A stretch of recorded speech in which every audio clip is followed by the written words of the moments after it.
terus terang sampai saat ini kalau kita bicara kredit consumer, terutama yang KPR, kita sampai September kemarin masih tumbuh sekitar 13%, Mbak. Jadi artinya masih cukup bagus gitu ya, double digit. Dan kalau dilihat apakah kenaikan suku bunga ini akan berpengaruh terhadap permintaan terhadap penyaluran kredit consumer, kami rasa mungkin tidak ya. Jadi tidak akan sangat signifikan lah ya.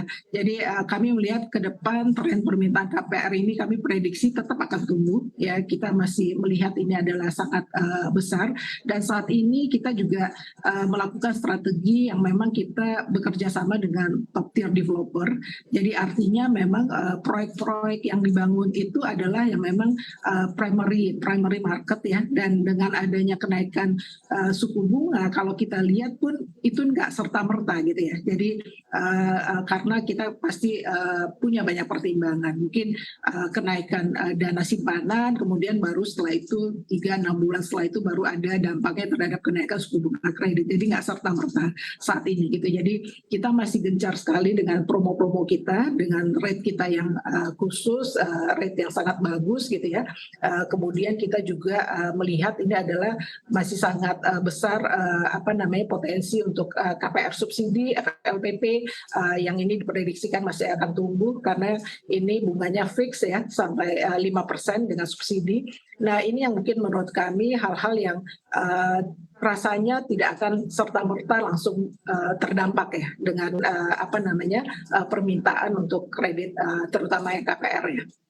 Baik, Bu Korina, artinya BNI akan cenderung lebih agresif untuk kredit consumer di bidang perumahan ini?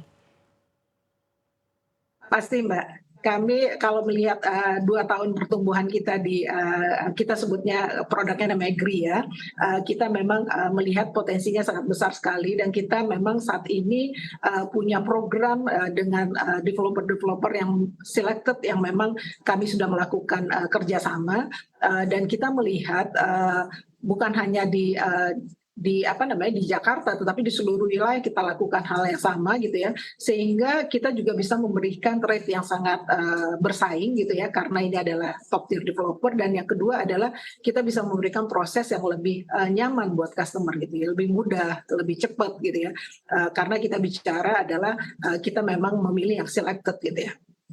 Baik. Bagaimana dengan potensi kenaikan NPL di tengah adanya pelemahan rupiah dan juga risiko-risiko yang berada di global dan juga domestik? NPL itu kan sesuatu yang terjadi setelah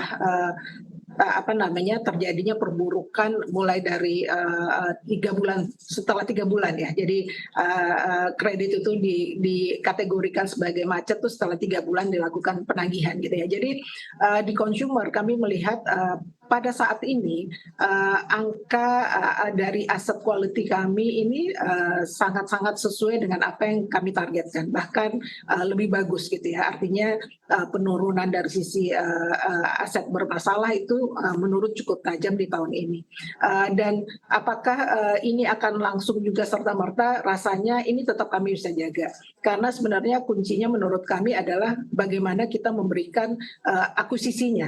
Kalau akuisisinya adalah sesuatu yang sehat gitu ya, dan memang kita sudah memperhitungkan segala macam faktor risikonya dan bagaimana kita memonitornya, harusnya tidak terjadi perburukan dari portfolio yang saat ini gitu ya. Nah, tetapi mungkin ke depan apakah kita akan memperketat dari sisi akuisisinya, ini yang akan tetap kami lakukan review. Jadi kami memang secara reguler melakukan review terhadap portfolio baru yang akan kita akuisisi dan bagaimana kita melihatnya. Jadi ini mungkin salah satu hal yang juga kemarin sempat ditanyakan, apakah nanti akan terjadi perburukan, karena yang paling berimpact langsung tuh biasanya adalah dari sisi kredit consumer. Tetapi kalau saya melihat berat karena kalau misalnya seperti kita bicara KPR ini kan mereka sudah fix ya, kita sudah melakukan analisa itu adalah terhadap kemampuan pembayaran dari masing-masing debiturnya kita gitu ya. Jadi kita sudah menghitung dan KPR itu kan jangka panjang ya, 10 tahun, 15 tahun. Jadi kita harus mampu untuk menghitung kemampuan membayarnya si debitur kita dalam 10-15 tahun ke depan.